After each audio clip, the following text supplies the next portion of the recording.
Jet পোয়েস্ট বার, পুরনো কাঠের তৈরি ইন্টেরিয়রে সাজানো গোছানো লিকোর বার। চারিদিকে ম্লান আলো বিরাজমান। বড়সড় এই বারটি শহর থেকে বেশ দূরে, যেখানে মূলত বিভিন্ন অপরাধীদের গোপন আস্তানা। বারের প্রতিটি দেয়ালে ঝুলছে কবি লেখকদের ছবি। অদূরের বার কাউন্টার তিনজন বারটেন্ডার দক্ষ হাতে কাস্টমারদের বানিয়ে দিয়েছেন ককটেল। খানিকটা দূরে বাজছে স্লো জ্যাজ। পুরো বারে থই থই করছে মানুষ। কেউ কেউ নিজ টেবিলে বসে বুধ হয়ে নেশায়। বারের একদম কর্নারে শেষ টেবিলটায় গা এলিয়ে বসে আছে একজন আফ্রিকান যুবক। লম্বা চড়া গায়ের গড়ন, মাথায় ছোট ছোট চুল। তার চোখ দুটো কেমন নিভু নিভু। বোধহয় আইসি নেশায় বুধ হয়েছেন তিনি। যুবক নেশায় ঠুলতে ঠুলতে টেবিলের উপর থেকে রামের বোতল তুলে আরেকটু অ্যালকোহল গ্লাসে ঢালতে উদ্যত হতে খেয়াল করল বোতল ফাঁকা। মোটা কাচের বোতলটায় আর একটু লিকুইডের অবশিষ্ট নেই। যুবক বিরক্তিতে মুখ কুচকায়, কপালে গোটা কতক ভাঁজ ফেলে গলা উঁচিয়ে ডেকে ওঠে বারটেন্ডারকে। হেই ইউ মাদার ফাকার, তাড়াতাড়ি আরেক বোতল রাম নিয়ে আয়। বারটেন্ডার তেতে গিয়েও বললেন না কিছু। শত হলো যুবক তার বারের ডেইলি কাস্টমার। এখন মুখ খুলে প্রতিবাদ করে তিনি থোড়ায় নিজের পেটে লাথি মারবেন। বারটেন্ডার তখনই কাউন্টারের শেলফ থেকে আরেক বোতল রাম বের করে এগিয়ে দিলেন ওয়েটার দিকে। চাপা গলায় আদেশের সুরে বললেন, ডিআই বাস্টার্ডটাকে। ওয়েটার মুচকি হাসলো এহেন কথায়। হাত বাড়িয়ে বোতলটা তুলে নিয়ে একটুখানি এগুতে হঠাৎই করে তার চোখে গেল বাড়ির সম্মুখের দুয়ারের দিকে। বলানি কন কোথা থেকে যেন কতগুলো কালো পোশাকদের সশস্ত্র বডিগার্ড ছুটে আসছে দেখো। বারটেন্ডার হকচকালেন এহেন কাণ্ডে। তড়িঘড়ি করে কাউন্টার থেকে বেরিয়ে আসতেই দুপাশ থেকে দুজন বডিগার্ড তাকে আটকে ফেলল পথের মাঝে। এদিকে বারে উপস্থিত সাধারণ জনগণ সবাই কেমন আতঙ্কিত। হুটহাট এমন সশস্ত্র বডিগার্ড দেখলে কেই বা আতঙ্ক না হয় হয়ে থাকে শুনি। বডিগার্ডদের একে একে সকলের মাথা বরাবর নিজেদের বন্দুকের নল তাক করল। মুহূর্তেই মানুষের কোলাহলে গিজগিজ করতে থাকা বারটায় ছেয়ে গেল এক অদ্ভুত নীরবতা। অদূরের টান টেবিলে এখনো বাজছে স্লো জ্যাজ। হাঁটতে থাকা ওয়েটার মহাশয় থেমে গেলেন তক্ষুনি। মাথা বরাবর বন্দুকের নল ঠেকাতেই ভয়ে বেচারা হাত থেকে অবহেলায় পড়ে গেল রামের বোতলটা। বডিগার্ডের তখন রাশিয়ান ভাষায় হুঙ্কার ছুড়ে উদ্দেশ্যেই পড়লেন। কথাটা শোনা মাত্র সকলে নিজেদের মাথার ওপর দুই হাত চেপে ঘাড় নোয়ালেন। ওদিকে আফ্রিকান যুবক এতক্ষণ কানে হেডফোন গুঁজে চোখ বুঝে কি যেন শুনছিল কে জানে। তার ধ্যান ফিরল মাত্র। চোখ খুলে চারিপাশে তাকাতে থমকে গেল মুহূর্তের জন্য। এই বডিগার্ডদের সে চেনে ওরা কারা। তার মানে মনসা তাকে খুঁজে পেয়েছে। যুবক তস্ত্র উঠে দাঁড়ায়, বসা ছেড়ে আতঙ্কে ঠোক গিলে ছুটতে নিতেই দুপাশ থেকে বেশ কজন গার্ড এসে তাকে আটকে ফেলল। কপালে মাঝ বরাবর বরাবর ছ্যাঁকালো বন্দুকের নল। যুবক ভয় তটস্থ, কাঁপতে কাঁপতে বলতে লাগলো, ভুল হয়েছে আমার, ছেড়ে দাও আমায়। গার্ডেরা প্রত্যুত্তর করেনি। এরই মধ্যে বারের সদর দরজা দিয়ে গটগটে প্রবেশ করলো অ্যাজুইন। এইদিক ওইদিক নজর ঘুরিয়ে খুঁজতে লাগলেন কাঙ্ক্ষিত ব্যক্তিকে। যে দেখলেন কাঙ্ক্ষিত ব্যক্তিকে আটক করা হয়েছে, অমনি তিনি তস্ত্র পায়ে চলে এলেন আটককৃত যুবকের সামনে।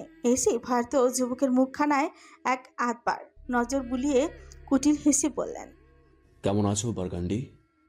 বাগানচি কাঁপছে ভয়ে। এতক্ষণে নেশায় বুঁদ হয়ে থাকা যুবকের তীব্র নেশাগুলো ফুট করে কোথায় পালালো কে জানে। সে এবার সজ্ঞানে আতঙ্কিত কণ্ঠে শুধ হয়, আমায় ক্ষমা করুন এডউইন, আমি ভুল করেছি। হ্যাঁ আমি মানছি আমি ভুল করেছি। প্লিজ আমায় মাফ করে দিন। প্লিজ আমার প্রাণে মারবেন না। অ্যাজুয়েন বাঁকা হাসলো এ পর্যায়ে। খানিকটা ঝুঁকে এসে দাঁড়ালো বাগানটির মুখোমুখি। অতঃপর ক্রু চোখে তাকিয়ে থেকে আচমকা শান্ত কণ্ঠে বলল, তুমি হয়তো ভুলে যাচ্ছ বারগান্ডি, মনস্টারের সাথে বিশ্বাসঘাতকতা করা মানে নিজ হাতে নিজের কবর খোঁড়া। তুমি তো বহুদিন আগেই নিজের কবর খুঁড়ে রেখেছ। সেখানে এতদিন যে বেঁচেছিলে, এটাই তো অনেক। বলে অ্যাজুইন সিধা সোজা করে দাঁড়ালেন, দুহাত পকেটে কুঁচে তক্ষুনি গার্ডদের উদ্দেশ্যে আদেশ ছুড়ল, কিপ ইউর সেট ডাউন। কথাটা শোনা সাথে সাথে সকল গার্ডেরা নিজেদের মাথা নুয়ে দাঁড়ালেন। প্রায় মিনিট খানিকের পেরোতেই বাড়ির সদর দরজা দিয়ে বুট জুতোর দাম্ভিক শব্দ তুলে বেশ ভাব নিয়ে ঢুকলো শ্যাডো মনস্টার। মাথায় বড় গোলাকার কালো টুপি, মুখ দেখা যাচ্ছে না তার। দেখা যাচ্ছে কেবল পিয়াংশি করা ঠোঁট দুটো, যার ভাঁজে জ্বলছে মোটা সিগারের কুলুষিত ধোঁয়ায় আচ্ছন্ন যুবকের মুখমণ্ডলের চারিপাশ।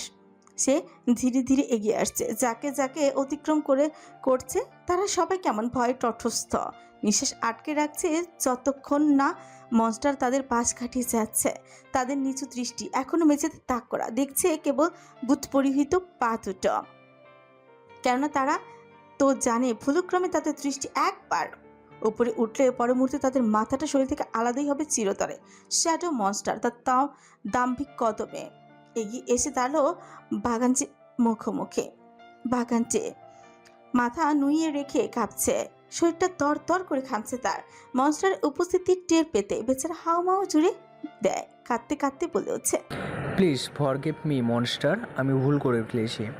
আর কোনোদিন এমনটা হবে না monster, please give me a second chance. গোলাকার চুপির আড়ালে লুকিয়ে থাকা বাদামি ঠোঁটজোড়া পুচি কুটিল হাসলো, জ্বলতে থাকা সিগারেটটা এক হাতে নিয়ে মেঝেতে ছুঁড়ে ফেলল। তারপর তার চিরচেনা আর ভয়ানক শান্ত কঞ্চে বলল, Where is my pen drive? বাগানটির নিঃশ্বাস আটকে গেল বোধ হয়। বেচারা বেশ কয়েকবার শুকনো ঢোক গিলে আমতা আমতা করছে, সময় নিয়ে বলে উঠছে, আমার কাছে নেই মনস্টার। এ পর্যায়ে বাঁকা হাসে মনস্টার। তখনই নিজের টান পাচা উঠিয়ে রাখলো সম্মুখের টেবিলের উপর, হাত বাড়িয়ে বুট জুতোর পেছনে লুকিয়ে রাখা ছুরিটা বের করে এনে এক টানে ধারালো ছুরি গা থেকে মেজালের খাপটা টেনে খুলে ফেলে। অতঃপর এক কদম এগিয়ে এসে খপ করে চেপে ধরে বাগানচির ঘাড়। বাগানচি হকচকায় ভয়ার্ত প্রতিক্রিয়া দেখানোর পূর্বেই তার গলা বরাবর বসলো মনস্টারের ছুরির চাপ। তার শেষ নিঃশ্বাসটুকু বেরোনোর আগ অবধি মনস্টার তাকে ছাড়ল না। যখনই সে টের পেল বগান্ডির দেহ আর নড়ছে না, নাক দিয়ে বেরোচ্ছে না নিঃশ্বাস, ঠিক তখনই তার ঘাড় ছেড়ে দেয় মনস্টার। বগাঞ্চির নিথর মুখখানায় তাকিয়ে থেকে হাতে থাকা লাল তরলে রঞ্জিত চাকুটা বগান্ডির গায়ে উলচে পালচে কোনো মতে মুছতে মুছতে শান্ত কণ্ঠে আওড়াল, যা, মাফ করলাম। তুই তো জানতি আমার কাছে ক্ষমা মানে মৃত্যু। মনস্টারের এহেন নৃশংসতায় বরাবরই অভ্যস্ত অ্যাজুয়েন, তবে বাকি বডিগার্ডদের অবস্থা করুন। রোজ রোজ এত নতুন নতুন নৃশংসতার সাক্ষী হচ্ছে না, কোনটা ছেড়ে কোনটায় ভয় পাবে তারা খেয়ে জানে। এদিকে মনস্টারের মুখমণ্ডল ভরে গিয়েছে রক্তের ছিটে ফোটায়, গায়েও পড়েছে বেশ, তবে কালো রঙা হওয়ায় কাপড়ে সে দাগ দেখা যাচ্ছে না তেমন। মনস্টারের নিজের মুখ থেকে লহুর ছিটে ফোটাগুলো মুছে নেবার মোচক তাড়াহুড়া দেখালো না, উল্টো পথে পা বাড়িয়ে চুপচাপ গিয়ে বসলো কাউন্টার টুলের উপর। ওভারকোটের পকেট হাতড়ে ফের একখানা সিগার বের করে এনে ঠোঁটের ফাঁকে ঘুষল সে। লাইটার জ্বালিয়ে সিগারের শেষ ভাগ ধরাতেই হঠাৎই তার বাজ পাখি না দৃষ্টি গিয়ে পড়লো বার কাউন্টারের বয়ের উপর, যে কিনা মনস্টারকে আর দৃষ্টিতে লুকিয়ে চুড়িয়ে দেখছিলেন। তবে মনস্টারের ওই বাদামি চোখজোড়ার সাথে চোখাচোখি হতে ভয় কেঁপে উঠলো বাচ্চেনচার। তক্ষুনি নজর ঝোঁকারে নিয়েছে, মনস্টার দেখলো তা। সিগারের শেষ ভাগে লম্বা একটা টান বসিয়ে সিগার মুখে ক্রু হাসলো কেমন। পরক্ষণে ডানাতে তর্জনী মাধ্যম আর ভাজে সিগার ধরে রেখে একটু একটু করে কদম বাড়িয়ে এগিয়ে গেল বারটেন্ডারের নিকট। বেচারা বারটেন্ডার মনস্টারের নিজের সামনে এসে দাঁড়াতে দেখেই ভয়ে আটখানা তড়িৎ নিচু হয়ে মনস্টারের পা দুটো বুকে জড়িয়ে আর্তনাদ করে বলতে লাগলো, ভুল হয়ে গেছে মনস্টার, আমি ভুলে তাকিয়েছি আপনার দিকে। আর কখনো এমন করব না মনস্টার, বিশ্বাস করুন, আর কোনোদিন করব না। মনস্টার শ্লেষাত্মক হাসলো কেন যেন, ধীরে ধীরে ওভারকোটের ভেতর দিয়ে কোমরের পেছনে হাত নিয়ে বলতে লাগলো, নেক্সট টাইম বেঁচে থাকলে তো।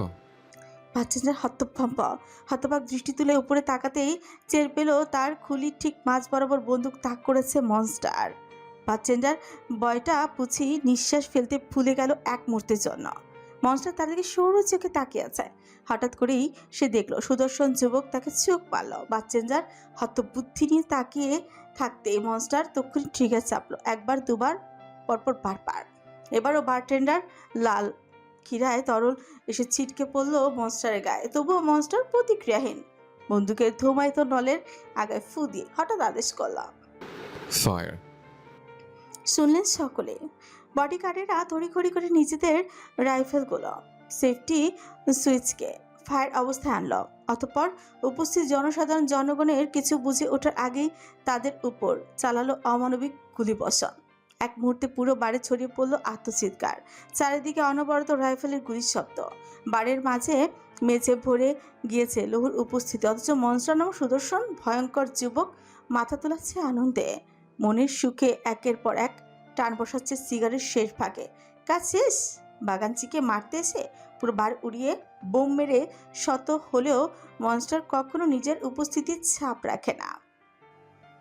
জনমানবহীন রাস্তার একপাশে সারিবদ্ধভাবে দাঁড়িয়ে আছে বেশ কয়েকটি কালো রঙা মার্সিডিজ বেঞ্চ।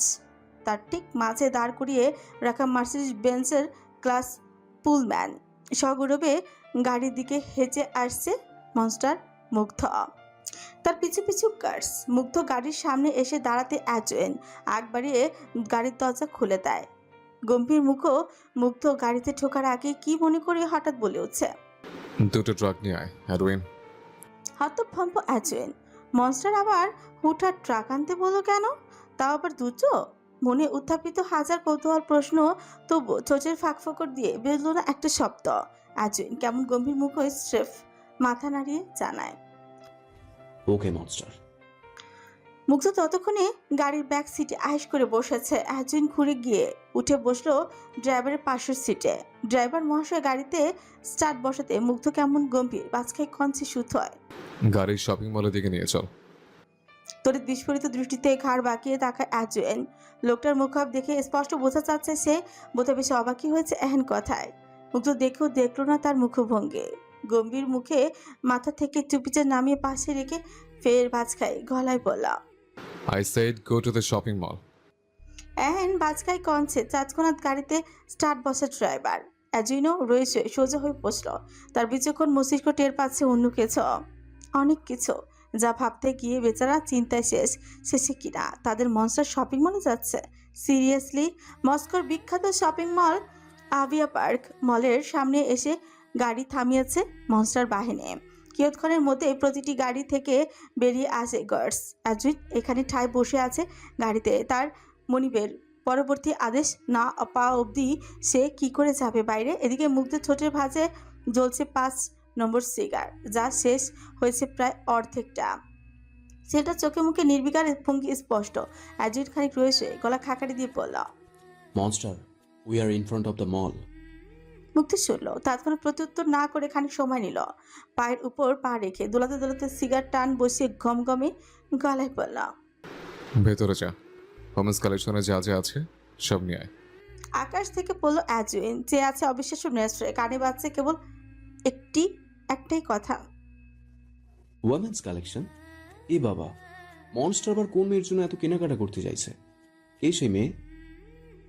মেয়েটাকে দেখার কৌতূহল যেন তরতর করে বাড়ছে অ্যাজুইনের। কিন্তু আপাতত সে কৌতূহলকে বেশ ভালো মতো দমিয়ে রাখলো অ্যাজুইন। রয়েছে খানিক ঠোক গিলে আওড়ালো, মানে বলছিলাম কি মনস্টার, ভেতরে তো অনেক বড় বড় ব্র্যান্ড আছে। আপনি ঠিক কোন ব্র্যান্ডের জিনিসপত্র চাইছেন সেটা বললে না হয় আমি। অ্যাজুইন মহাব্যাঘ্র কণ্ঠে কথাগুলো বলেই যাচ্ছে, তবে তার কথা শেষ হবার আগে শোনা গেল মুগ্ধের এক রোখা ভারী কণ্ঠ, সব যা যা আছে সব। চক্ষু ছানাবড়া করে কিয়ৎক্ষণ তাকিয়ে রইল অ্যাজুইন। ওদিকে মুগ্ধ ভাবলেশীন ভঙ্গিতে সিগার ফুঁকছে। অ্যাজুইনকে এখনো বসে থাকতে দেখে সে কেমন বাজখাই কঞ্চে আলচিমেচামে সুরে বলে উঠছে, আমার সিগার শেষ হবার আগে যেন কাজ হয়ে যায়, আদারওয়াইজ তোর একদিন আর আমার একদিন। তখন টনক নড়ল অ্যাজুইনের। বেচারা কেমন ভয় ভয় সঙ্গে সঙ্গে বেরিয়ে গেল গাড়ি থেকে। গার্ডদের নিয়ে ছুটলো ভিতরে। ওদিকে মুগ্ধ কি সুন্দর বসে আছে গাড়িতে। এমন ভাব এই দুনিয়ায় তার চেয়ে বড় শান্ত মানুষ হয়তো আর দুটো নেই বলেই সশস্ত্র বডিগার্ড নিয়ে মলে ঢুকে অ্যাজুইন। তাদের দেখে মলে থাকা নিরাপত্তা কর্মীরা এগিয়ে আসেন তৎক্ষণাৎ। গম্ভীর মুখে সন্ধিহান গলায় বলে উঠছে, আপনারা অস্ত্র নিয়ে ঢুকলেন কেন? কার আপনারা? অ্যাডিন তারা দেখাচ্ছে ওমেন্স সেকশনে যেতে। তবে মাঝপথে নিরাপত্তা কর্মীর এহেন কথা ভ্রুযুগল কুচকে আসে তার। বিরক্তিতে তেতো মুখে বলে, we are the monsters army. আর কিছু শুনবে? নিরাপত্তা কর্মীরা তৎক্ষণাৎ ভয়ে সিটিয়ে গেলেন। একে অপরের মুখে দিকে চাওয়াচাই করে খানিকটা ঢোক গিলেন, যেন গলা বেশ নমনীয়তা ঠেলে বলতে লাগলো, আপনারা আজ হঠাৎ এখানে? অ্যাজিন এবার মহাবিরক্ত। একে তো হাতে সময় কম, তার উপর লোকগুলোর এত প্রশ্ন। অ্যাজিন বিরক্তি ভরা কণ্ঠে আওড়ায়, শপিং মলে নিশ্চয়ই কেউ হাডুডু খেলতে আসে না। So will you please shut your mouth? পারলে একটু হেল্প করেন। এই পুরো মলে ওয়েমেন সেকশনে যা যা আছে সব আমাদের ট্রাকে তুলুন। মনস্টার গাড়িতেই আছে। শেষ কথাটুকু শুনতেই সর্বাঙ্গে ঝংকার দিয়ে গেল সকলের। নিরাপত্তা কর্মী তৎক্ষণাৎ ছুটে গেলেন ম্যানেজারের কাছে। ব্যস্ত কণ্ঠে সবকিছু বলতে ম্যানেজার কেমন উদ্বিগ্ন হলেন, তখনই ছুটে এলেন মনস্টার আর্মিদের কাছে। দর দর করে ঘামতে থাকা কপালখানায় শার্টের হাতা দিয়ে মুছে নিয়ে বললেন, আপনাদের যা যা লাগে নিয়ে যান, আমাদের সফটওয়্যার আপনাদেরকে হেল্প করবে। আপনারা জাস্ট বলুন আপনাদের কি কি লাগবে। অ্যাডুইন হাঁটছে দ্রুত কদমে, সঙ্গে পা মিলিয়ে হাঁটতে থাকা ম্যানেজারকে কেবল উত্তর দিল। সব লাগবে, সব। ম্যানেজার হতভম্ব দাঁড়িয়ে পড়লেন, তক্ষুনি হতবাক কণ্ঠস্ফুরে অস্ফুটে বেরোলো। সব।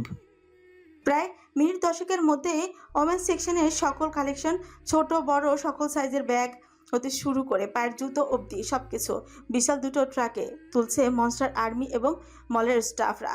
শুধু ট্রাকই নয়, প্রতিটি গাড়ির ডিকিতেও তুলছে যাবতীয় কালেকশন।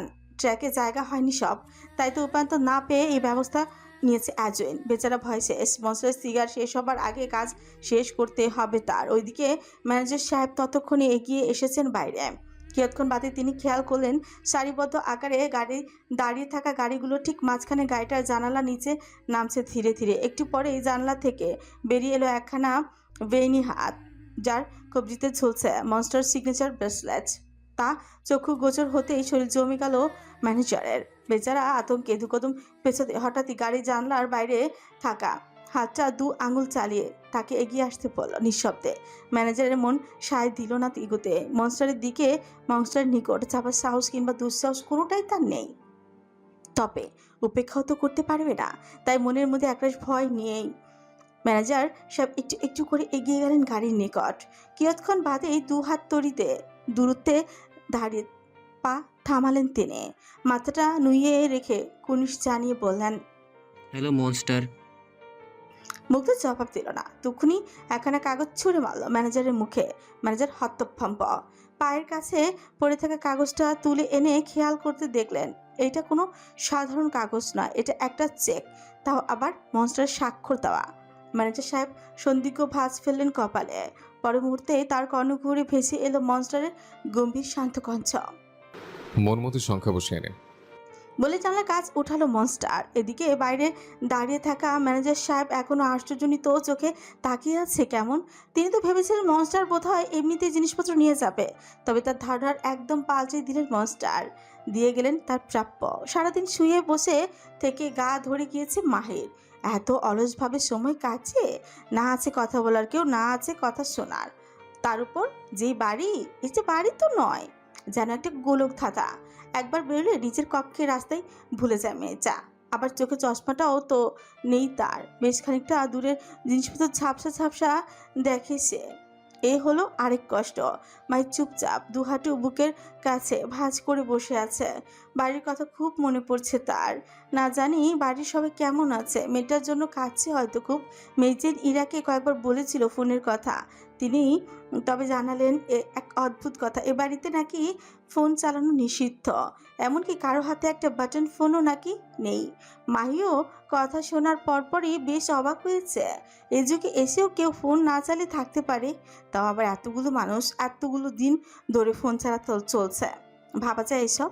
মায়ের ভেতরটা বড্ড অস্থির, মনটা আনচান করছে বাড়ির লোকজনকে দেখতে। ছোট ভেঙে কান্না আসছে একাকিত্বে। পরনো ছিঁড়ে ফাটা জামা, সব মিলিয়ে মনের অবস্থা বজ্র করুন মেয়েটার। মাহি মুখ লোকায় হাঁটুর ভাঁজে নিঃশব্দে কাঁদতে গেলেই হঠাৎ শুনল অদূর থেকে এক অদ্ভুত ঝনঝনানি শব্দ ভেসে আসছে। কেউ হয়তো ভারী কিছু টেনে হিঁচড়ে আনছে। মাহি কান খাড়া করলো। আওয়াজটা ধীরে ধীরে খুব নিকটে আসছে। মেয়েটা কেমন ভয়ে ভয়ে হাঁটু থেকে মুখ তুলে সামনে তাকাতে দেখে কয়েকজন মেজ বেশ কিছু ক্লদিং এবং রেলিং রেক টেনে টেনে ঘরে ঢুকাচ্ছে। মাহি অবাক হয়ে তাকিয়ে রইল কেমন। এত এত কাপড় চোপড় কে আনলো হঠাৎ? মনে উত্থাপিত প্রশ্নটা ঠোঁটের আগায় ঠিক নিয়ে আসে মাহি। নড়ে চড়ে সোজা হয়ে বসে সন্ধিহান গলায় জিজ্ঞেস করে উঠছে, এগুলো কি? কে এনেছে এসব? তখনই কক্ষের দুয়ার থেকে ভেসে আসে মাহির সবচেয়ে অপছন্দনীয় পুরুষের বাঁকা কণ্ঠ। তোর কোন নগর আছে এখানে, যে এনে দেবে? এহেন খোঁচা মারা কথায় দাঁতে দাঁত চাপলো মাহি, নাক ফুলায়, ঘাড় ঘুরালো অন্যত্র। মুগ্ধ তখন ধীরে ধীরে এগিয়ে আসে, এক হাতে তার হুইস্কির বোতল, গায়ে এখনো বাড়ির পোশাক। অন্ধকারের বসে থাকা মাহি খেয়াল করেনি শ্যাডো মনস্টারের রক্তাক্ত মুখ।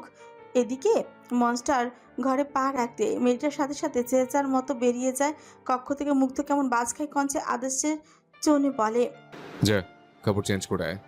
অবাধ্য মাহি মারও খাবে আবার অবাধ্যতাও করবে। ঘাড়তারামি করে এবারও শিব বলল। করবো না আমি আপনার দেয়া কাপড় চোপড়। মুগ্ধ চোখ সরু করলো এ পর্যায়ে, কাজ কাজ কঞ্চে সুদ হয়। যেটা গায়ে দিয়ে রেখেছিস সেটা কি তোর বাপে শিখানে দিয়ে গেছে? পান্তির মেয়ে, কার সাথে ঘাড়তেরামি করিস বেয়াদবের বাচ্চা? একদম ঘাড় ভেঙে ফেলবো। মাহি ভয় পেল অনর নিজের ঘাড়তারামিতে। মার খেলে খাবে, তাও পরবে না ওই লোকের আনা কাপড়। সে ঠায় বসেই রইল নিজ জায়গা। এদিকে মুগ্ধর ঘাড়ের রক ফুলছে, এবার দাঁত হয়েছে, কটমট চোখ দুটোতে আগুন লেপটে নিয়ে সে কেমন ঝাঁঝালো কঞ্চে বলল, ড্রেস চেঞ্জ করবি কিনা বল। করবো না, করবো না, করবো না। ব্যাস এতটুকুই যেন যথেষ্ট ছিল বেপরা পুরুষকে ধৈর্য হারা করতে।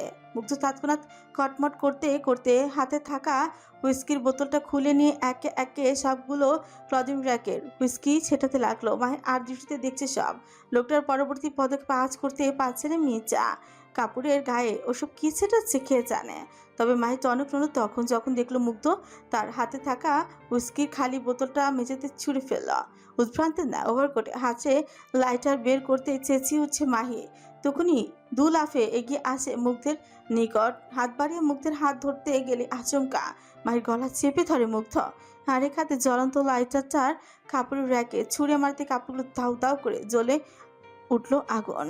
সে আগুনের লেলিহান শিখায় স্পষ্ট হলো মুগ্ধের রক্তাক্ত কঠিন মুখয়ব। মাহির নিঃশ্বাস আটকে গেল এক মুহূর্তের জন্য। একই দেখছিস সে লোকটার মুখে ওইসব কি?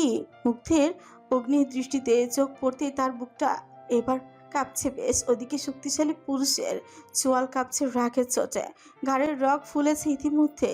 মায়ের মুখপানে তাকে সে আচমকা চর বসালো মির্জার গালে। এক হাত তার এখনো চেপেছে মাহির কঞ্চা। সেদিকে বিন্দুমাত্র পাত্তা নেই যুবকে। সে রীতিমতো ভীষণ খেপেছে মির্জার উপর।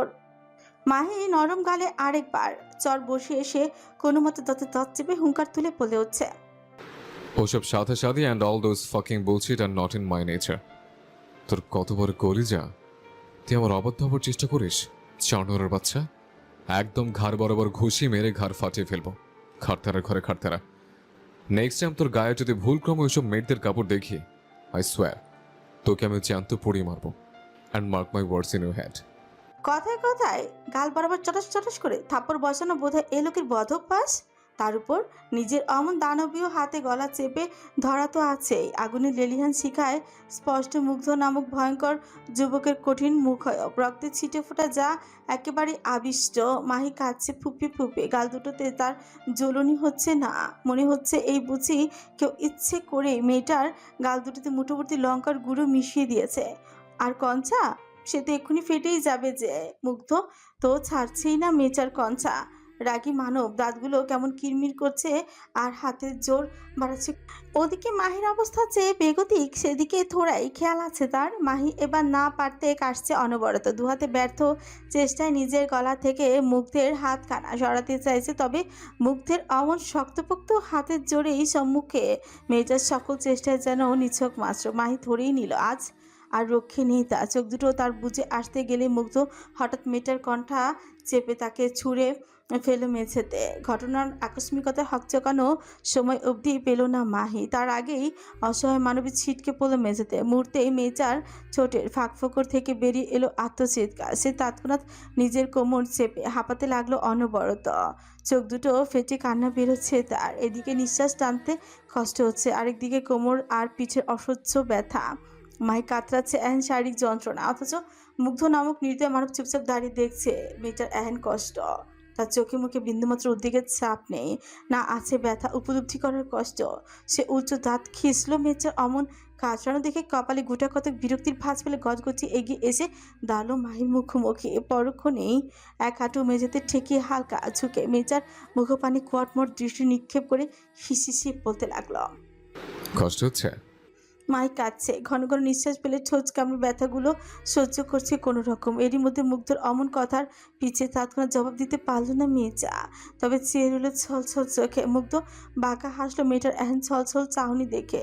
পরক্ষণে ধীরে সুস্থে কোমরের পিছন থেকে রিভলভারটা বের করে এনে তার লৌহপাত নলখানা আলগোছে ছোয়ালো মাহির ফর্সা ললাটে। এহেন উদ্ভট কাণ্ডে কান্না বলে ফ্যাল ফ্যাল করে চেয়ে তাকিয়ে রইল মাহি। লৌহ নলটা ধীরে ধীরে তার কপাল বেয়ে নেমে এসেছে গাল বরাবর।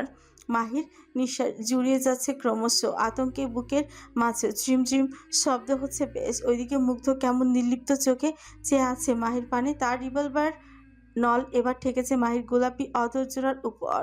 তারা কেমন তিরতির করে কাঁপছে, ঠোঁটের উপর হালকা খাজে বিন্দু বিন্দু ঘামের উপস্থিতি নজর এড়ায়নি মুগ্ধর। সে এক পলক সেদিকে তাকিয়ে থেকে ক্রু হেসে বলল, কি যেন বলছিলে তখন? আরেকবার বলতো। ঠোঁটের উপর চেপে রেখেছে আজ তো একখানা বন্দুকের নল, আবার বলছে কিনা কথা বলতে। মাহির নাক দিয়ে ঘন ঘন নিঃশ্বাস ফেলছে, চোখের পাতা অনড়। ওইদিকে মুগ্ধ এবার সরাসরি তাকালো মাহির চোখের দিকে। অতঃপর এক মুহূর্ত দুজনের চোখাচোখি হলো। ঠিক এর মুহূর্তেই ঘচে গেল আরেক কানে। মুগ্ধ তৎক্ষণাৎ এগিয়ে এসে নিজের দু হাঁচু ভর দিল মাহির কোমরের দুই পাশে। ভিন্ন এক কায়দায় মেয়েটাকে চোখের পলকে আটকে ফেললো নিজের একদম কাছে। তারপর মাহির সিল্কির চুলগুলো আরেক দফায় মুঠোয় চেপে মাথাটা খানিক উঁচুতে তুলে মেয়েটার কঞ্চনালী বরাবর সজোরে চেপে ধরল রিভলভারের লৌহ নল। এহেন ঘটনার আকস্মিকতায় হতবাক মাহি। প্রতিক্রিয়া জানানোর আগেই কর্ণ ঘুরে শুনতে পেল মুগ্ধের হিংস্র গর্জন। আমি তো সো কল বয়ফ্রেন্ড কিংবা প্রিয় মানুষ নই, যার সাথে তুই যখন তখন তর্ক করবি, গলজিয়ে কথা বলবি। কান খুলে শোনো না জানোয়ারের বাচ্চা, আমার monster, the underworld shadow monster, যার সাথে কণ্ঠ উঁচিয়ে কথা বলা তো দূর, জাস্ট চোখ তুলে তাকানো দুঃসাহস দেখালেও সামনের মানুষটাকে ফেলে জবাই করে। সে আমার সাথে তোর মতো একটা দেড় ব্যাটারি কিনা খেয়ে কি করে কথা বলতে আসে? কে বে তুই? তোর একটা আছে মনে নারী হলে সব বের হয়ে আসবে। কাল বরাবর 3-4টা কষিয়ে থাপ্পড় বসালে গালটাই খুঁজে পাওয়া যাবে না। সে বান্দির মেয়ে কিনা আমার সাথে এইভাবে কথা বলতে আসে। মরার খুব শখ জেগে থাকলে বল, এক্ষুনি তোকে মেরে দেই। তা না করে শুধু শুধু বাকির সামনে আফ্রিকানদের মতো উলালো উলালা নাচতে আসিস কেন? কোন সাহসে? গলার কাছে প্রাণ ঝুলে আছে মাহের। আর একটু ভয় দেখালে বোধহয় বেরিয়ে আসবে এক্ষুনি। ওদিকে মুগ্ধ মহাশয় মেয়েটার অমন ভারত কাছে মাছে মুখ দেখে ভীষণ আনন্দিত। ছোটোখাটো মেয়েটার সারা শরীর গা কাঁপছে রীতিমতন। ঠোঁটের কোণে আজও থাপ্পড়ের চোটে ফেটে গিয়েছে খানিকটা, চোখে মুখে ভয় স্পষ্ট। কপাল বেয়ে ঘাম ঝরছে অনবরত। মুগ্ধ দেখলো কিয়ৎক্ষণ এভাবে মেয়েটাকে ধরে রেখে আচমকা চোখ টিপলো কেমন। পরক্ষণে ঠোঁট কামড়ে মিটি হাসতে হাসতে মাহিকে ছেড়ে দিল আলগোছায়। কোমরের পিঠে রিভলভারটা গুছতে গুছতে শ্লেষাতক কঞ্চে বলে উঠল, ইঁদুরের সমান একখান মেয়ে, অথচ তেজ দেখলে ও মাই গড। নেক্সট টাইম লাগতে আসিস, গাল বরাবর চড়াতে চড়াতে একদম বাংলাদেশে ছুড়ে ফেলে আসবো। বলে উঠে দাঁড়ায় মুগ্ধ। দু কদম পেছাতে পেছাতে ঝাঁঝালো কঞ্চে ফের শুথল, রাতের জন্য তৈরি থাকবি। Today I am hungry. মেঝেতে হাঁটু মেরে বসে থাকা মাহি পোপাচ্ছিল এই অবধি। তবে যেই না মুগ্ধের শেষ কথা শুনলো অমনি মেয়েছে কেমন হাত পে উঠলো ভয়। তক্ষুনি ভাঙা কঞ্চে চেঁচিয়ে বললাম, একদম না, প্লিজ আসবেন না, আমার কোমরটা ছিঁড়ে যাচ্ছে আজকে, ব্যথা নড়তে অব্দি পারছি না আমি, প্লিজ একটু রহম করুন আমার উপর। তোর কোমর ব্যথা হোক কিংবা শরীর, তাতে আমার কি? তুই আজ মরে গেলেও তো আমার হাত থেকে রেহাই পাবি না। আমার ক্ষোধা যেহেতু বেড়েছে, মেটাতে তো হবে। সো তৈরি থাক। বলে আর এক মুহূর্ত দাঁড়ালো না মুগ্ধ। তখনই গটগট পায়ে বেরিয়ে গেল ঘর ছেড়ে। এদিকে মাহি বেচারি মেঝেতে উপুর হয়ে পড়ে থেকে কাঁদছে অনবরত। এখন জাহান্নামে এসে পড়লো সে কে জানে। চকচকে কালো গ্রানাইটের কাউন্টার টপ, বিন্দুমাত্র দাগ নেই তাতে। সিলিংয়ে ঝুলছে স্লিক মেটাল লাইট। মনস্টার প্যারাডাইসের কিচেনটা বড্ড চক্ষু শীতল জায়গা। রান্নাপ্রেমী না হলেও এই কিচেনে একবার পা রাখলে যে কারো রাতে ইচ্ছে করবে। বিশাল এই কক্ষের সামনে রান্নাঘর, যার ক্যাবিনেটগুলো গাঢ় কাঠের মসৃণ ফিনিশে তৈরি। রান্নাঘরে একদম মাঝখানে মার্বেলের তৈরি, মাঝখানে একটা বড় আইল্যান্ড টেবিল, যার উপর সাজিয়ে গুছিয়ে রাখা থাকে ধারালো চকচকে ছুরির সেট। কিচেনের এক কোণে আধুনিক সব যন্ত্রপাতি, যেমন স্টিল আর কালো ফিনিশের oven, coffee machine, wine cooler, সাজিয়ে রাখা। পুরো কিচেন জুড়ে আপাতত কাজ করছেন 12 জন। 4 জন ভিন্ন ভিন্ন দেশের শেফ। তারা নিজেদের পছন্দসই আঙ্গিকে রাঁধছে, তাদের সহযোগিতায় নিয়োজিত বাকিরা।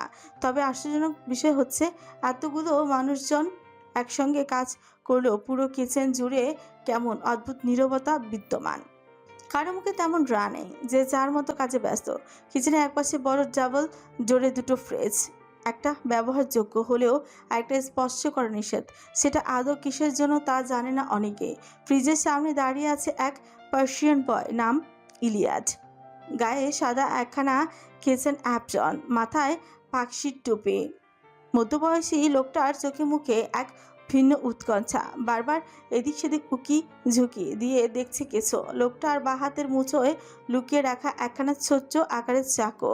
তিনি বারবার এলোমেলো দৃষ্টি ফেলছে এদিক ওদিক, যেন লুকিয়ে চুরিয়ে করতে চাইছেন কিছু।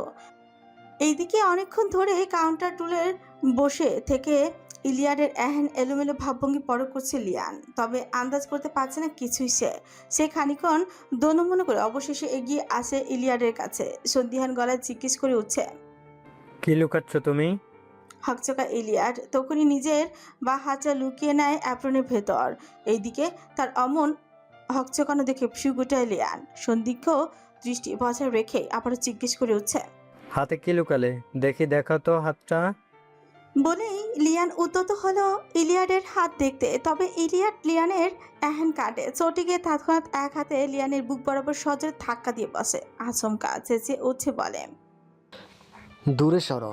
তুমি কে আমার কাছ থেকে কৈফিয়ত চাওয়ার? এহেন কাণ্ডে হতভম্ব লিয়ান। তবে আশ্চর্যের ব্যাপার হচ্ছে, তাদের এহেন চেঁচামেচি দেখে বাকিরা একবার ঘুরে তাকালেও পরক্ষণে যে যার মতো ফের মতো হয়েছে নিজ কাছে। হয়তো এখানকার নিয়ম এটাই। এদিকে ইলিয়ার ততক্ষণে প্রস্থান ঘটিয়েছে রান্নাঘর থেকে, কে জানে লোকটার মাথায় আবার জেকে বসলো কে। পরে না আবার পাড়াপাড়ি করতে গিয়ে নিজের প্রাণটা খুইয়ে বসে বেচারা। কালো মার্বেলের ঠান্ডা মেঝে, যেখানে হালকা সোনালি রেখায় দীর্ঘ লাইন আঁকা। দেয়াল জুড়ে গভীর ধূসর পাথর, মাঝে মাঝে বসেছে ইনাবিল্ট লাইটিং। আধুনিক সাজসজ্জায় মণ্ডিত বিশাল বাথরুম, যার একপাশে বড় ফিস্ট্যান্ডিং টাব, ও তাও আবার কালো পাথরের তৈরি। চাবের উপরের দিক থেকে ঝর্ণার মতো প্রবাহিত হচ্ছে পানি। চাবের পাশে কাউন্টারে সাজিয়ে রাখা বিভিন্ন ক্রিস্টালের বোতল, যেথায় দামি দামি সুগন্ধি বাথ অয়েল উপস্থিত। পুরোটা শাওয়ার এরিয়া কাছে ঘেরা, যেথায় স্টিল আর কালো ম্যাট ফিনিশের ফিটিংস। বাচ্চাবের গায়ে দুহাত ছড়িয়ে মাথা এলিয়ে বসে আছে মুগ্ধ।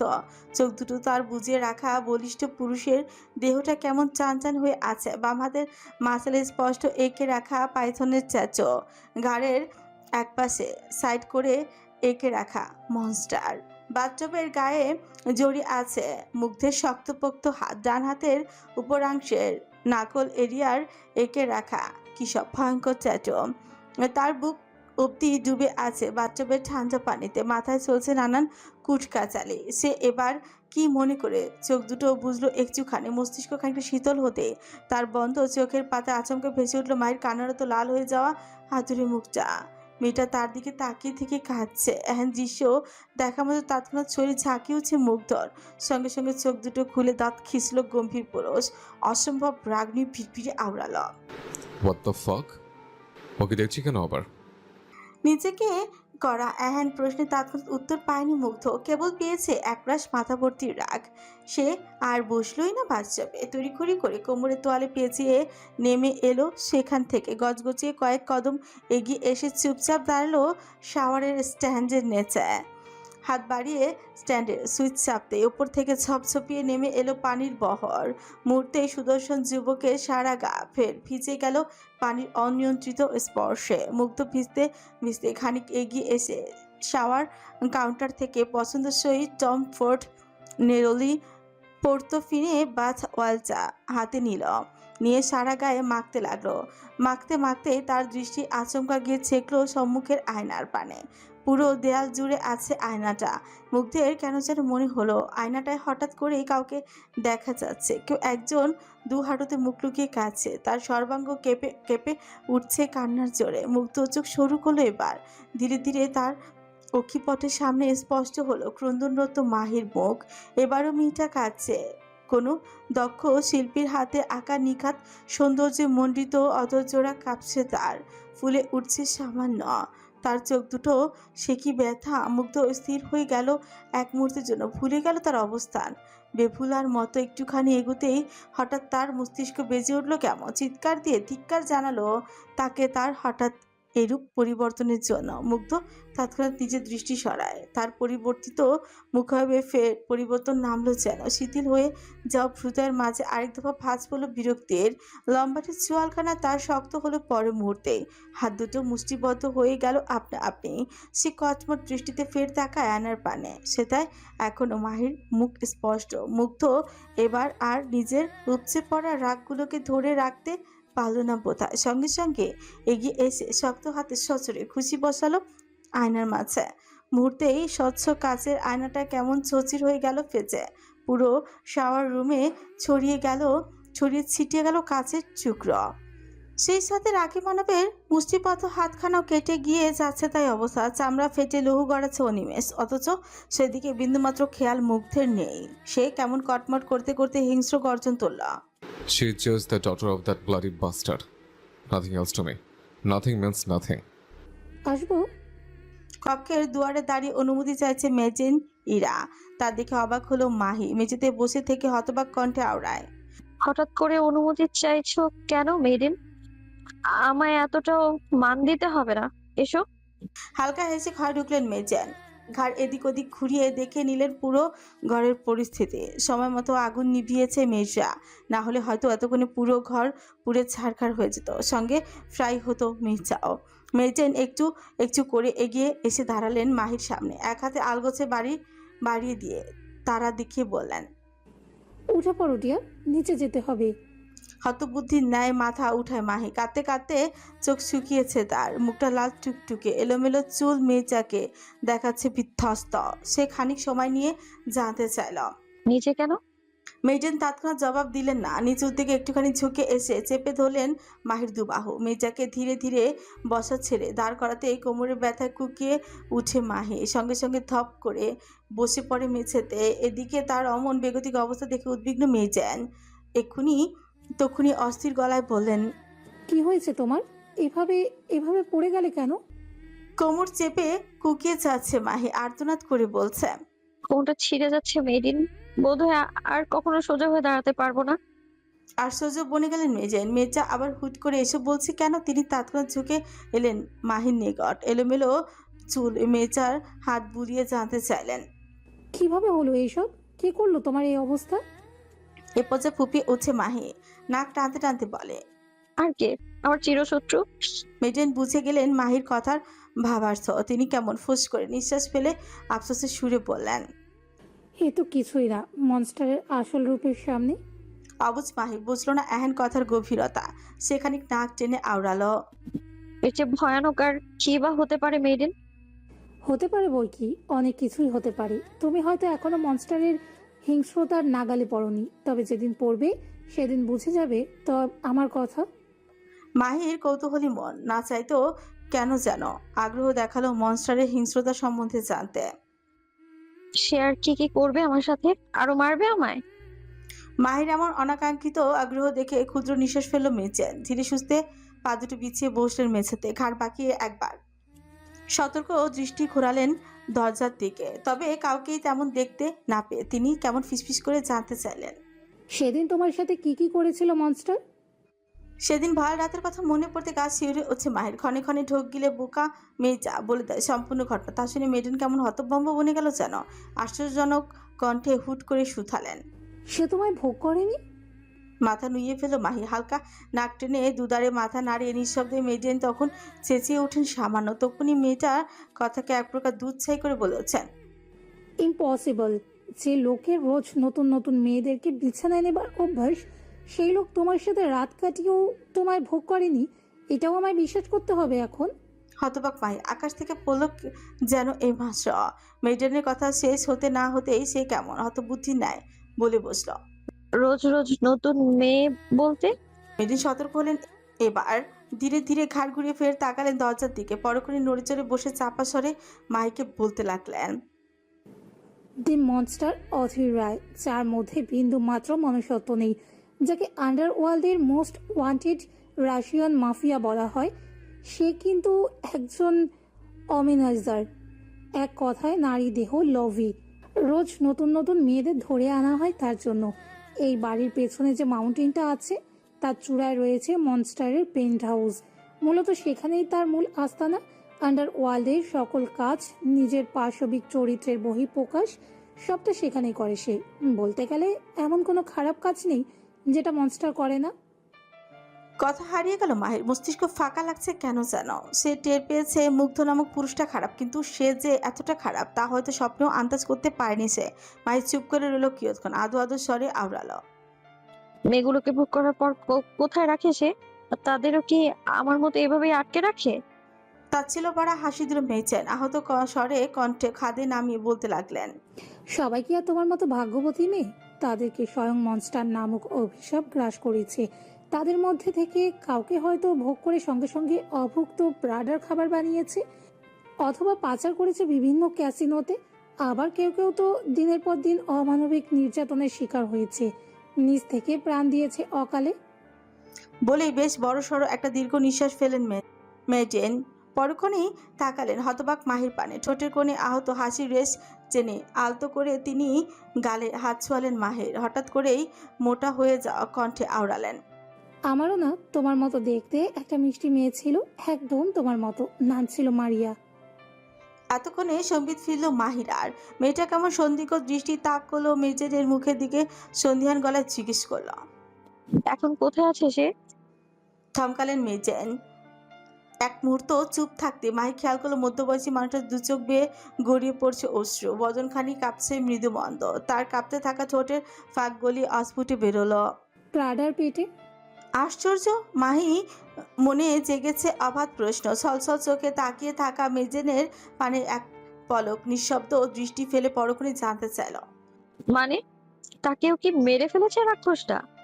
হুট করে চেহারা পরিবর্তন নামলো মেজেনে। তাকে অস্থির দেখাচ্ছে বেশ। এলোমেলো দৃষ্টিতে এইদিক ওদিক তাকিয়ে নিজেকে সামলানোর ব্যাপক প্রয়াসে মধ্য বয়সী মতো মাহি দেখলো মধ্যবয়সী চিকচিক করতে থাকা লুকোনো চোখ জোড়া। কিয়ৎক্ষণ নীরব হয়ে বসে রইল উত্তরের অপেক্ষায়। তবে মেইজেন জবাব দেয়নি মেয়েটার উত্থাপিত কৌতূহলে। উল্টো প্রসঙ্গ এড়াতে খানিক গলা খাকারি দিয়ে বলে উঠছে, ওসব বাদ দাও, চলো তাড়াতাড়ি ওঠো, তোমার এখন তৈরি হতে হবে। এতক্ষণের অত সওয়াল জবাবে এক মুহূর্তের জন্য ঘটনার প্রভাব ভুলেই বসেছিল মাহি। তবে এরই মধ্যে মেজেনের এহেন কথা সম্বিত ফিরল তার। তখনই ভয়তে ঢোক গিলে আমতা করে সুরে বলে উঠছে, আমি পারবো না মেডিন। মেজেন আর শুনলই না মেয়েটার অনুনয়। তৎক্ষণাৎ দু হাতে চেপে ধরলো মাহির বাহু। ধীরে ধীরে নিজের গায়ে ভর দিয়ে দাঁড় করালো মির্জাকে। কপট গম্ভীর গলায় কঞ্চে বললেন, চলো। মাহি দাঁড়িয়েছে কোনো রকম, এক হাতে কোমর চেপে ধরে ব্যথায় মুখ কুচকে রেখেছে সপ্তদোষে। মেজেনের কথা শেষ হতে না হতেই হড়বড়িয়ে জিজ্ঞেস করল, কোথায়? মেজেন গাম্ভীর্যের ছাপ ফোটালেন মুখমণ্ডলে। মেজাকে ধরে ধরে এগোতে লাগলেন কক্ষের বাইরে। মাহি হতবাক। চাপা স্বরে একের পর এক প্রশ্ন করে যাচ্ছে মেজেনকে। অথচ মেজেনকে দেখো, মুখে বুঝি কুলুপ এঁটেছে হঠাৎ। কিয়ৎক্ষণ বাদে মেজেন মাহিকে ধরে ধরে নিয়ে গেল অন্য একটি কামরার সম্মুখে। মাহি হাঁ করে তাকিয়ে রইল কেমন কিছুক্ষণ। একই আগের কক্ষের মতো হুবহু একই রকম দেখতে দরজাটা। এখানেও দুজন গার্ড মাথা নত করে দাঁড়িয়ে আছে, তাদের হাতে থাকা রাইফেলগুলো অন্যদিকে মুখ করে রাখা। মাহি হতবিহ্বলের ন্যায় তখনই জিজ্ঞাসা দৃষ্টিতে তাকায় মেজেনের পানে। মেজেন বুঝি মেজর এহেন চাহনির কারণটা বুঝেই গেলেন। তিনি কেমন স্মিত হেসে আলতো করে বললেন, ভেতরে চলো, আজকে থেকে এটা তোমার নতুন কক্ষ, আগেরটা তো পুড়িয়ে ফেলেছে মনস্টার। শেষ কথাটুকু বড্ড হতাশ কণ্ঠে বলল মেজেন। এদিকে তার এহেন কথায় বাখারা মাহি ক্ষণে ক্ষণে ঢোক গিল সামান্য। মেজেন তার আর কথা না বাড়িয়ে পা বাড়লেন ঘরের ভেতর। মাহি ঢুকলো খুঁড়িয়ে খুঁড়িয়ে। এরই মধ্যে মেজেন হঠাৎ গম্ভীর মুখে বলে উঠছেন, যাও ড্রেস চেঞ্জ করে ফেলো। মাহি মন খারাপ করে দাঁড়িয়ে রইল এক মুহূর্ত। এক হাতে কোমর চেপে রেখে উদাস কণ্ঠে বলল, কিভাবে ড্রেস চেঞ্জ করব? আমার কাছে কি আর কাপড় আছে? তাও যা এনেছিল রাক্ষসটা সব তো রাগে বসে পুড়িয়ে ছারখার করে ফেললো। হাসছেন কেন? এরূপ কথায় মেজেন আচমকা ফিক করে হেসে দিলেন মনে হচ্ছে। মাহি আলগোছে ঘাড় বাঁকিয়ে তা দেখল। সুদর মাঝে গোটা কতক ভাঁজ ফেলে আওড়ালো। মেজেন এখনো নিঃশব্দে হাসছেন। তার অমন নীরব হাসির কারণ জানা নেই মাহির। মাহি কেবল গাল ফোলালো, কোমরটা এক হাতে চেপে রেখে একটু একটু করে পা বাড়ালো সম্মুখে। পেছন থেকে মেজেন তখন খপ করে চেপে ধরে মাহির ডান হাতের কবজে। মাহির পাজোড়া থামলো, তবে সে তাকালো না পেছনে। এক প্রকার নিচে অভিমান নিয়ে দাঁড়িয়ে রইল ঠায়। মেজেন ইরা এক কদম এগিয়ে এসে দাঁড়ালেন মাহির একদম নিকটে। এক হাতে আলতো করে মাহির কাজ জড়িয়ে তাকে নিয়ে এগোলেন কক্ষের ডান পাশে। মাহি এক পর্যায়ে নীরব। মেজেনের সাথে তাল মিলিয়ে পায়ের বিশালাকার কক্ষের ডান পাশে মোটা একখানা আয়না, আয়নার এক পাশে গোলাকার ভারী কারুকার্যে শোভিত হ্যান্ডেলে জাতীয় কিছু।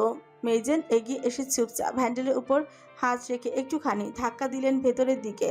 মুহূর্তেই উন্মুক্ত হলো অন্ধকার নিমজ্জিত একখানা গোপন কামরা।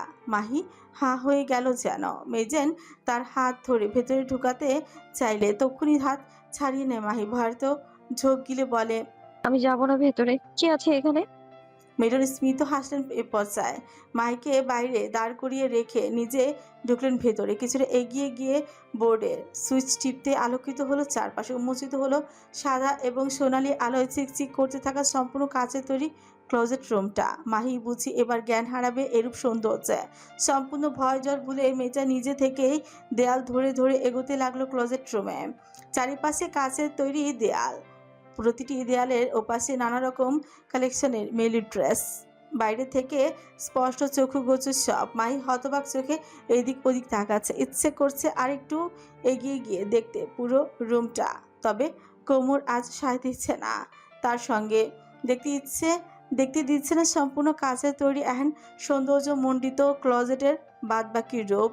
মাহি যখন হতবাক হয়ে এদিক ওদিক দেখতে ব্যস্ত, ঠিক তক্ষুনি মেজেন কেমন ঠান্ডা স্বরে বলে উঠছেন, এখানে যা যা দেখছো সব তোমার। ভেতরে আরো আছে, পায়ের জুতো হতে শুরু করে চুলের সামান্য ক্লিপ অবধি সব আছে।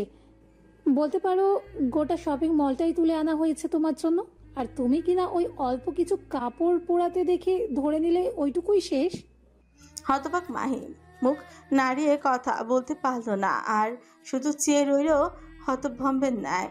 এদিকে মেজেন তখন ক্ষুদ্র নিঃশ্বাস ফেলে ফের বললেন, যাও এবার পছন্দসই কাপড় পরে তৈরি হয়ে নাও রাতের জন্য। মনস্টার আজ খুব ক্ষুধার্ত, সঙ্গে তার প্রাডাও। যথাসম্ভব নিজেকে প্রস্তুত করো ডিয়ার। তখনই আতঙ্কে হড়বড়িয়ে উঠে মাহি। মেজেন তাকে পাশ কাটিয়ে চলে যেতে নিলে ভয়ার্ত মাহি তৎক্ষণাৎ পেছন থেকে কবজি টেনে ধরে মেজেনের। মেজেন থমকালেন, ঘাড় বাঁকিয়ে পেছনে তাকাতে খেয়াল করলেন অসহায় মুখখানা। মেজেনের বজ্র মায়া হলো এ পর্যায়ে। তিনি আলগোছে নিজের হাত থেকে মাহির হাতটা ছাড়িয়ে নিয়ে বলতে লাগলেন, এত মায়া বাড়াবে না মেয়ে, তা না হলে তোমার অনুপস্থিতিতে আজ ভেঙে পড়তে হবে আমায়।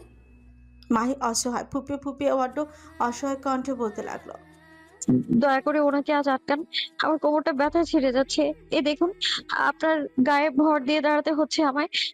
প্লিজ আপনি ওনাকে বলুন আজ যেন সে অন্য কারো কাছে যায়। আপনি আপনি তো বললেন তার জন্য নাকি রোজ কাউকে না কাউকে আনা হয়। সে না হয় আজ রাতটা তার সঙ্গে কাটাক। বিশ্বাস করুন সারা রাত ভর ওনার পশুত্বের সামনে চিৎকার করার মতো এক চিলতে শক্তি আমার গায়ে অবশিষ্ট নেই। মেজেন দীর্ঘ নিঃশ্বাস ফেলেন বোধ হয়। মাহির কাঁধে আলতো করে হাত রেখে নিচু স্বরে বললেন, কোন রাতে কার কাছে যাবে সেটা তো মনস্টারের ইচ্ছে মেয়ে। সেখানে আমি তাকে আটকানোর কে? সামান্য একটা মেইডেন হয়ে তার সামনে মুখ খুলে থোড়াই জবাই হব আমি? কণ্ঠ রোধ হলো মাহির। বুকটা ভরে গেল ব্যথা, চোখ দুটো ছলছল করে তাকিয়ে রইল এক পলক। এরই মধ্যে ক্লোজেটের দরজার কাছে হন্তদন্ত পায়ে ছুটছে আসে মিলা। মেজা কেমন হাঁপাতে হাঁপাতে জানায়, মেয়েদের অতি দ্রুত মেয়েটাকে দিয়ে নিচে নামুন। হতভম্ব মেজেন তখনই ঘাড় গড়লেন পেছনে, অবাক কণ্ঠে আওড়ালেন, নিচে কোথায়? ডাইনিং রুমে। এরূপ উত্তরে ভ্রু গোটালেন মেজেন। হুটহাট মেয়েটাকে নিয়ে ডাইনিং রুমে কেন যাবেন তিনি, যেখানে মনস্টার আজ নিজে আসবে তার কাছে? মেজেন ইরা তৎক্ষণাৎ দু কদম এগিয়ে এসে সন্ধিহান গলায় প্রশ্ন ছুঁল, কে বলেছে ওকে নিয়ে নামতে? মিলার ঝোঁক গিল সামান্য, লম্বা লম্বা নিঃশ্বাস ফেলে জবাবে বলল, মনস্টার রাতেশ। কথাটা বলে থামলো মিলা। এক পলক জড়সড় মাহির দিকে দৃষ্টি নিক্ষেপ করে পরক্ষণে সে দৃষ্টি সরিয়ে আনলো মেজেনের উপর। আরেক দফা ভয় ভয় জানালো। লিভিং রুমের বেসমেন্টের মূল দরজা খুলে দেওয়া হয়েছে মেয়েদের। মাংসাশী হাঙ্গরগুলো মানুষের গন্ধ পেয়ে রীতিমতো লাফাচ্ছে। জানি না আজ আবার কাকে ওদের খাবার বানানো হবে। কথাটা কর্ণকুড়ে পৌঁছানো মাত্র ভয় আত্মা উড়ে যাবার জোগাড় মেজেনের। তিনি সঙ্গে সঙ্গে ভয়ার্থ চাহনি পেছনে ঘুরল। তার অমন চাহনিতে ভরকায় মাহি। বর্গে যাওয়া কণ্ঠে রয়েছে জিজ্ঞেস করে, এর মানে কি আজ আমি? বাকিটা বলতে সাহসে কুলাচ্ছে না মির্জা। নিঃশ্বাস হচ্ছে ক্রমাগত ভারী। খুঁজো বদনখানি কাঁপছে তার। পা দুটো চলমল। বেশিক্ষণ নিজ পায়ে দাঁড়িয়ে থাকতে পারেনি সপ্তদশী। টলতে টলতে মেঝেতে পড়ে যেতে লাগলে মেয়েটির ছুটে এসে জাপড়ে ধরলো তাকে। মাহিও নিজেকে তার বুকের মাঝে এক টুকরো শিমুল তুলো নেয়, গুছিয়ে নেয়, জুড়িয়ে আসা কঞ্চে বলে, আমিও তবে আজ মরতে যাচ্ছি। গায়ে জড়ানো সাদা একখানা সিল্কের লং গাউন। মাথার চুলগুলো উস্কো খুস্কো হয়ে এদিক ওদিক উঠছে। মুখমণ্ডলে নেই কোনো প্রসাধনের চাপ, আছে কেবল একটা ভয় আতঙ্ক। কাপড় পাল্টানোর ফর্মালিটি মেনে কোনো রকমের নতুন কাপড় গায়ে জড়িয়েছে মাহি। এক হাতে কোমর চেপে আরেক হাতে মেডিনে গায়ে ভর দিয়ে বেরোচ্ছে এলিভেটর থেকে। অত বড় 5 তলা প্যালেস, 3 তলা থেকে নিচে নামতেও বাড়িতে রয়েছে ব্যক্তিগত এলিভেটর। কোমরে ভীষণ চোট পেয়ে থাকায় এলিভেটর দিয়ে নেমেছে মাহি। পা গুনে গুনে কোনো মতে হাঁটছে মেডেনের সাথে। গোলাকার লিভিং রুম পেরিয়ে ডাইনিংয়ে জোনে যেতে হয় বই কি। মাহি থরথর করে কাঁপছে আর হাঁটছে। ভুলেও চোখ তুলে নিচতলা লিভিং রুমে তাকাচ্ছে না মির্জা। ওসব ভয়ানক দৃশ্য কি আর চোখে দেখা যায়? মেজের হাঁটার মাঝে এক পলক হাড় বাঁকিয়ে তাকার নিচে কয়েকটা সিঁড়ি নামলো। লিভিং রুমের গ্রাউন্ড ফ্লোর। সুইমিং পুলের একাংশ আজ খুলে রাখা। হিংস্র মাছগুলো লাফাচ্ছে বেশ, বেরোতে চাচ্ছে বারংবার, তবে পারছে না সুইমিং পুলের উপরে থাকা এর জালরযুক্ত দেয়ালের জন্য। মাছগুলোর অতিরিক্ত লাফানোতে পানি ভেসে যাচ্ছে পুরো লিভিং গ্রাউন্ড জুড়ে। মেজেন তৎক্ষণাৎ নজর সরালেন অন্যত্র। মাইকে নিয়ে অবশেষে চলে গেলেন ডাইনিং স্পেসের দিকে। 40টি আসন, রাজকীয় ডাইনিং টেবিল, ভারী কারুকার্যে শোভিত প্রতিটি চেয়ার, পুরো টেবিল জুড়ে দামি দামি ক্রোকারিস। সিলিংয়ে ঝুলছে বিশাল একখানা ক্রিস্টালের ঝাড়বাতি। হলদেটে আলোর চারিপাশ সেজেছে এক নৈসর্গিক সৌন্দর্যে। মাহি এবার আর অবাক হয়নি। ক্লোজেটের একটুখানি ঝলক পেয়েই মেয়েটা বুঝে গিয়েছে রাক্ষসের টেস্ট কেমন হতে পারে। মেজেন মাহিকে ধরে ধরে বসাতে চাইলে হেড অফ দ্য টেবিলে একদম পাশের চেয়ার চায়, কিন্তু মাহি বাদ সাধলো তাতে। চোখ মুখ কুচকে শক্ত গলায় পড়ল, আমি ওনার পাশে বসবো না। মেডিন ফোঁস করে বিশ্বাস ফেললেন অলগোছে। মেয়েটার কথার দাম দিয়ে তাকে নিয়ে বসালেন দুটো চেয়ারের পরের আসনে। মাহিও চুপচাপ মাথা ঝুঁকিয়ে বসলো। ডাইনিংয়ের চারিদিকটা কেমন মম করছে খাবারের সুঘ্রাণে। এতে বুঝেই পেট মুচড়ে উঠল মাহির। খাবারের সুঘ্রাণে খিদে বেড়ে গেল তার। তবুও নিজের এহেন উপচে পড়া ক্ষুধাকে কোনো রকম দমিয়ে রাখলো মির্জা। বসে রইল নিজের সর্বনাশের অপেক্ষায়। গা উদম, কোমরের বেশ নিচে ঝুলছে ঝিলে ঢলা ট্রাউজারের রাবার। ফর্সা লোমহীন বুকখানা কেমন হাঁ করে উন্মুক্ত হয়ে আছে। ফুলে ফেপে থাকা দু হাতের মাসলস হালকা নড়তেই কেমন চান চান হয়ে যাচ্ছে। খাড় সমান অলফ কাট দেয়া বাদামি চুলগুলো ভিজে চুপচুপে হয়ে আছে। কপাল অবধি ছেয়ে আছে ভেজা চুল। ঘাড় থেকে চুলের পানি চুইয়ে পড়ছে বদনে। সেদিকে বিন্দুমাত্র উদ্বেগ নেই যুবকের।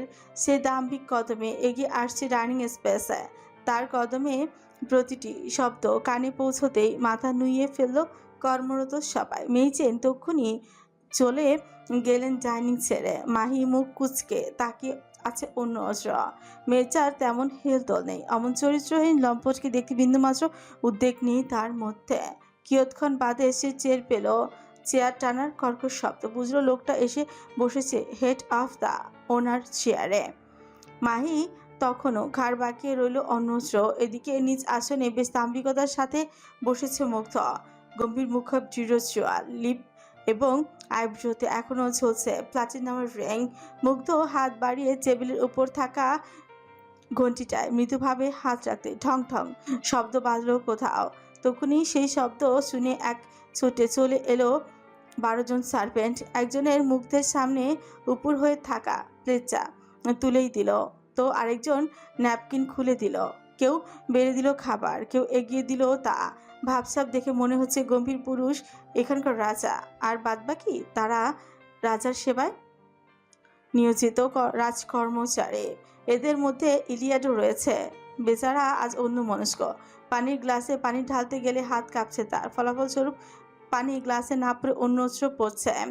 আর কেউ এহেন ঘটনা পরখ করুক কিংবা না করুক, একজোড়া বাদামি চোখের বাজ পাখির ন্যায় তীক্ষ্ণ দৃষ্টি ঠিকই দেখলো তাকে। ইলিয়াস প্রায় কিছুক্ষণ ধরে পানি ঢাললো গ্লাসে।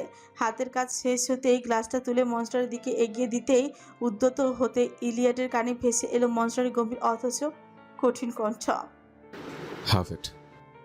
থমকায় ইলিয়াস সহ আশেপাশের সকলে, অথচ মুগ্ধ এখনো ফর্কের আগায় খাবার তুলে খেয়ে যাচ্ছে একে একে। ইলিয়াড অবাধের সুরে মাথা নুইয়ে রেখে জিজ্ঞেস করলাম, বুঝিনি মনিস্টার। গালের পাশে এক টুকরো ভেজিস ঠুকিয়েছে মুগ্ধ। এক হাতে ছোট্ট চাকু, আরেক হাতে বড়সড় কাঁটা চামচ, যেটাকে ইংরেজিতে ফ্রক বলে। মুগ্ধের দৃষ্টি ছায় নিজের প্লেটের পানে। ভীষণ পটুতে খাবার চিবোতে ব্যস্ত যুবক। এরই ফাঁকে হালকা নুইয়ে থাকা ইলিয়াড ধীরে ধীরে নিজের অ্যাপ্রনের পকেটে হাত ঢোকায়। ধারালো কিছু একটা হাঁচড়ে বের করে আনতে যাবে, অমনি তার কণ্ঠনালী বরাবর সপাটে ফর্কের আগা দিয়ে আঘাত করে বসে মুগ্ধ। প্রথম আঘাতে থামেনি সে, একইভাবে দুবার পরপর তিনবার বেশ কয়েকবার আঘাত করতে থাকে শক্তিশালী পুরুষ। অথচ তার দৃষ্টি এখনো নিজের খাবারের পানে নিবদ্ধ, তবে হাত চলছে দৃঢ়তায়। এদিকে খেতে বসে এমন নৃশংস দেখে গলা ফাটিয়ে চিৎকার করে দিয়ে ওঠে মাহি। তৎক্ষণাৎ নিজের দু হাতে মাথার দুপাশে চেপে ধরে মেজা। মুগ্ধের হাত চলল তখনও ইলিয়াডের কণ্ঠনালী বরাবর। একের পর এক হিংস্র আঘাতে বিধ্বস্ত ইলিয়াডের কঞ্চা, বিধ্বস্ত গলদেশ থেকে চারিপাশে ছিটকে যাচ্ছে লহু। মুগ্ধের মুখমণ্ডল খাবারের প্লেটেও রঞ্জিত হয়েছে লাল তরলে, অথচ তার হাতের গতি থামছে না এখনো। প্রায় বেশ কিছুক্ষণ পর বিধ্বস্ত ইলিয়াডের নিথর দেহ মাটিতে লুটিয়ে পড়তেই থামল মুগ্ধ। হাতের ফ্রকটা এগিয়ে এনে নিজের রক্তাক্ত প্লেটের একপাশে রেখে কঠিন গলায় হুঙ্কার ছুড়ে পড়লাম, ওকে ফেলে দিয়ে বেসমেন্টে। আতকে উঠে মাহি তৎক্ষণাৎ ভয়ার্ত ঢোক গিলে তাকায় সম্মুখে। রক্তে মাখামাখি মুগ্ধের ফর্সা মুখ, উদম গা, অথচ যুবক কেমন নির্বিকার ভঙ্গিতে বসে আছে দেখো।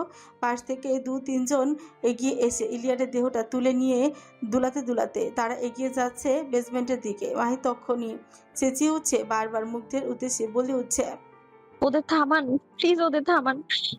মানুষটার মৃতদেহ অন্তত অক্ষত থাকতে দিন। ওরা বাকিটা বলার আগে তার পানে ক্রু দৃষ্টিতে তাকায় মুগ্ধ। মাহি থমকায়। এতক্ষণে নৃশংসতার চাইতেও মুগ্ধের ওই আগুন চোখ দুটো যেন বজ্র ঘায়াল করলো তাকে। মনে জাগলো অসম্ভব ভয়। মাহি হয়তো চোখ গিলতে মুগ্ধ সব সময় নিয়ে বা হাতে ছুরিটা উঠিয়ে নিজ ঠোঁটের উপর চেপে ধরে বোঝালাম। মাহি নিশ্চুপ হলো এ পর্যায়ে। বুকের ওঠা নামার গতি বাড়ল তীব্রভাবে। ভয়ে নিঃশ্বাস জুড়িয়ে আসছে তার। চোখের সামনে সবটা হয়ে যাচ্ছে ঘোলাচে। এরই মধ্যে মেয়েটার কানে ভেসে আসে তীব্র দাবড়ানোর শব্দ। হিংস্র ক্ষুধার্ত মাছগুলো বুঝি বহুদিন পর পছন্দের খাবার পেয়ে উল্লাসে আচকানা। মাহি আর সইতেই পারল না এহেন হিংস্রতা। তখনই মির্জা জ্ঞান হারিয়ে মাথা লুচিয়ে পড়ল টেবিলের উপর। এহেন কাণ্ডে নির্বিকার মুগ্ধ আলতো করে সম্মুখের রক্তাক্ত প্লেটটা ছেলে দিয়ে দূরে সরিয়ে রাখলো। পরক্ষণে আরেক প্লেট তুলে নিজ হাতে সেথায় আরও কিছু ভেজিস নিয়ে একটা একটা করে মুখে পুড়তে লাগলো। এ যেন সাক্ষাৎ কোনো ভয়ানক দৃশ্য। সারা গা মুখে লেপ্টে আছে লহুতে, অথচ মানুষটা কিনা নির্বিকার ভঙ্গিতে আয়েশ করে খাবার চিবোচ্ছে। যদিও বা মনস্টারের জন্য এমনটা মোটেও ইম্পসিবল নয়, because this man himself is a best. অজ্ঞান মাহি মাথাটা লুচিয়ে আছে টেবিলের উপর। তার ঠিক পাশে বিরক্ত মুখে দাঁড়িয়ে আছে মুগ্ধ। কপালে গোটা কতক ফাঁস পড়েছে বিরক্তির। একটা মেয়ে মানুষ এতবার জ্ঞান হারায় কিভাবে? বারবার জ্ঞান হারিয়ে একেবারেই মরে যেতে পারে না মেয়েটা। মরলেও তো সে কিছুটা শান্তি পেতে, ইদানিং যা জ্বালাচ্ছে না পুচকে মেয়েটা। মুগ্ধ দাঁত কিরমির করতে করতে ভাবছে কত কিছু। গায়ে তার শুকনো লহুর দাগ। সে তক্ষুনি কঠিন গলায় ডাকল, মাইরেন। মাত্র একটা ডাক। এতে হন্তদন্ত হয়ে ছুটে এলেন মেজেন। মাথা নুয়ে রেখে ভয়ার্ত কণ্ঠে আওড়ালেন, জি মনস্টার। মুক্ত দাঁতে দাঁত চেপে মুখ ঘুরিয়ে অন্যত্র আদেশ ছুড়ে জানায়। ওকে ঘরে নিয়ে যান, আমি আসছি। মেয়েটার আলতো ঘাড় কাত করলেন। জ্ঞানহারা মেয়েটার দিকে একটুখানি এগিয়ে এসে পরক্ষণই জানালেন। ওর তো জ্ঞান নেই মনস্টার, আমি একা একা কিভাবে? যেভাবে চিনিয়েছেন জাস্ট নিয়ে যান আমার আসার আগে। মেয়েটার তখনই মাথা নুইয়ে দু কদম পিছিয়ে এলেন।